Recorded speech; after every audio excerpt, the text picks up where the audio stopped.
اسحاق ڈار کے خلاف ریفرنس میں عدالتی دائرہ اختیار پر فیصلہ محفوظ۔ سماعت کے دوران نیب پراسیکیوٹر افضل قریشی کے علاوہ اسحاق ڈار کے وکیل قاضی مصباح اور دیگر وکلاء عدالت میں پیش ہوئے۔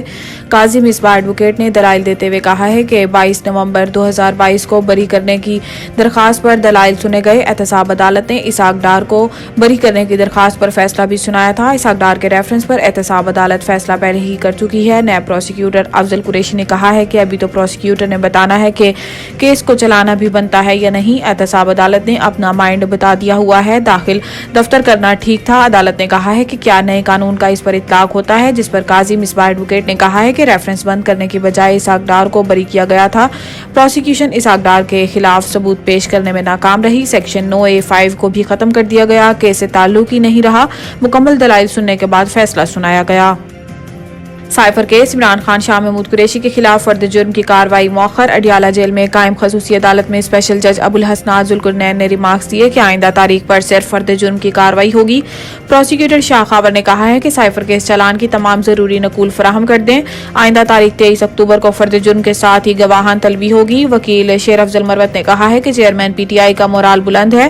وکلائے صفائی نے شاہ محمود قریشی کے خلاف جیل ٹرائل پر قانونی اعتراض اٹھایا۔ پروسیکیوٹر نے کہا ہے کہ شاہ محمود قریشی کے جیل ٹرائل کا نوٹیفیکیشن ہو چکا ہے، جس پر وکیل صفائی نے کہا ہے کہ نوٹیفیکیشن آج ہوا، اس لیے آج سے قبل جیل ٹرائل کے تمام کارروائی غیر قانونی ہے، لہٰذا بغیر نوٹیفیکیشن چلان کی نقول تقسیم غیر قانونی تھی، اسے کالعدم قرار دیا جائے۔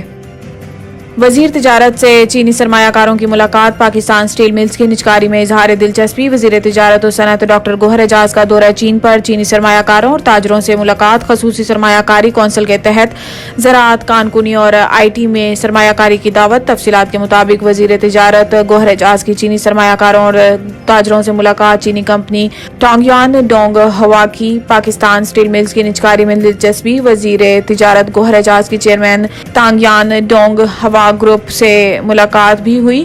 گوہر اعجاز کا اس موقع پر کہنا تھا کہ نگران حکومت نجکاری کے عمل میں تیزی سے آگے بڑھ رہی ہے۔ نگران وزیر تجارت نے چینی کمپنیوں کو SIFC کے ذریعے ہر ممکن تعاون کی یقین دہانی کرائی۔